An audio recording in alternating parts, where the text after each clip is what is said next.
ইতিহাসের সবচেয়ে বড় ড্রোন হামলা ১,০০০-এর বেশি ইউক্রেনীয় ড্রোন যখন রাশিয়ার হৃৎপিণ্ড কাঁপিয়ে দিল, ঠিক তখনই রক্ত ঝরল ভারতীয়দেরও। রাশিয়ার মাটিতে ভারতীয় নাগরিকের মৃত্যু, এটি কি কেবল দুর্ঘটনা নাকি ভারতের এনার্জি সেক্টরে বড় কোনো আঘাত?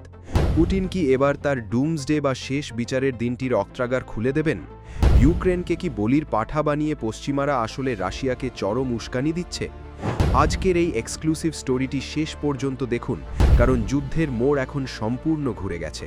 গতকাল গভীর রাতে রাশিয়ার রাজধানী মস্কো এক নরককুণ্ডে পরিণত হয়েছিল। ১,০০০-এর বেশি ড্রোন আকাশ ছেয়ে ফেলেছিল।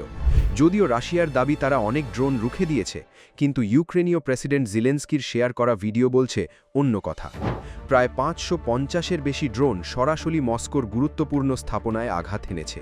বর্ডার থেকে ৫০০ কিলোমিটার ভেতরে ঢুকে রাশিয়ার রাজধানীর ওপর এই হামলা প্রমাণ করে দিচ্ছে ইউক্রেন এখন আর রক্ষণাত্মক নয়, বরং পুতিনের ঘরের ভেতর আগুন জ্বালাতে শিখে গেছে। এই হামলার লক্ষ্যবস্তুগুলো ছিল অত্যন্ত পরিকল্পিত। Moscow oil depot, refinery centre এবং গুরুত্বপূর্ণ মিলিটারি ইনফ্রাস্ট্রাকচার। এর মাধ্যমে রাশিয়ার ফিন্যান্সিয়াল স্টেবিলিটি বা অর্থনৈতিক স্থিতিশীলতা পুরোপুরি তছনছ করে দেওয়াই ছিল লক্ষ্য। বিশেষজ্ঞরা বলছেন, ইউক্রেন এই সাহস পেয়েছে আমেরিকা এবং ইউরোপের সংবদ্ধ জোটের ইন্ধনে। তারা চায় মধ্যপ্রাচ্যের সংকটে রাশিয়া যাতে ইরানকে সাপোর্ট দিতে না পারে, তাই রাশিয়ার নজর এখন নিজেদের ঘর সামলানোর দিকে সরিয়ে দেওয়া হয়েছে। রাশিয়া এই অপমান সইবে না, এটা নিশ্চিত। আর তাই রাশিয়ার পক্ষ থেকে এখন আসছে চরম পাল্টা হুমকির বার্তা। বিশেষজ্ঞরা মনে করছেন, পুতিন হয়তো এবার তার চিররাচিত ডুমসডে বা ধ্বংসাত্মক অস্ত্রাগার উন্মুক্ত করবেন। ১. পোসাইডন। এটি একটি আন্ডারওয়াটার নিউক্লিয়ার ড্রোন, যা সমুদ্রের তলদেশ দিয়ে গিয়ে যে কোনো দেশের উপকূলে তেজস্ক্রিয় সুনামি তৈরি করতে সক্ষম। ২. সারমাট। একটি ইন্টারকন্টিনেন্টাল ব্যালিস্টিক মিসাইল, যা একসাথে ১০ থেকে ১৫টি পরমাণু ওয়ারহেড বহন করতে পারে এবং পৃথিবীর যে কোনো প্রান্তে আঘাত হানতে পারে। রাশিয়া যদি একবার এই অস্ত্রগুলোর ব্যবহার শুরু করে, তবে ইউরোপ বা ইউক্রেনের মানচিত্র হয়তো চিরতরে বদলে যাবে। ইউক্রেনকে সামনে রেখে ন্যাটো আসলে রাশিয়াকে একটি মরণ কামড় দিতে চাইছে, কিন্তু পুতিন যদি তার সর্বোচ্চ শক্তি প্রয়োগ করেন, তবে ন্যাটোর অস্তিত্বও সংকটে পড়বে। এই যুদ্ধের আঁচে ভারতও এখন দাউ দাউ করে জ্বলছে। এই প্রথম মস্কোয় কোনো বড় ড্রোন হামলায় একজন ভারতীয় নাগরিক প্রাণ হারালেন এবং ২ জন গুরুতর আহত হয়ে হাসপাতালে। রাশিয়ার তেল শোধনাগার এবং নির্মাণ শিল্পে হাজার হাজার ভারতীয় কর্মরত। তাদের নিরাপত্তা এখন মোদি সরকারের বড় উদ্বেগের কারণ। একদিকে রাশিয়ার সাথে ভারতের ঐতিহাসিক এবং গভীর বন্ধুত্ব, অন্যদিকে ইউরোপের সাথে ভারতের বিশাল বাণিজ্য চুক্তি।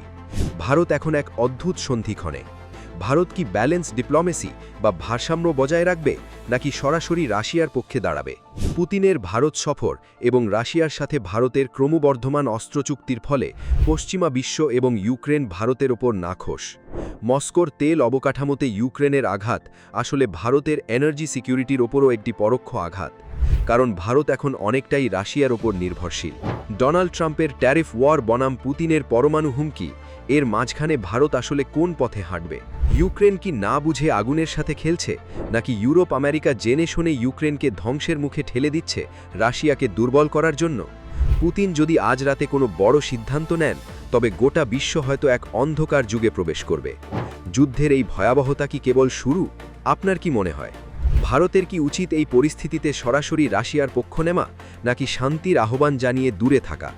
কমেন্টে আপনার মূল্যবান মতামত জানান। আমাদের এই বিশ্লেষণমূলক ভিডিওটি ভালো লাগলে লাইক দিন এবং নিয়মিত আন্তর্জাতিক খবরের আপডেট পেতে সাবস্ক্রাইব করুন। আর হ্যাঁ, কমেন্ট করতে ভুলবেন না, কারণ আপনার একটি কমেন্ট এই সংবাদটিকে আরও অনেকের কাছে পৌঁছে দিতে সাহায্য করবে। আজ এ পর্যন্তই, দেখা হবে পরের ভিডিওতে। ধন্যবাদ।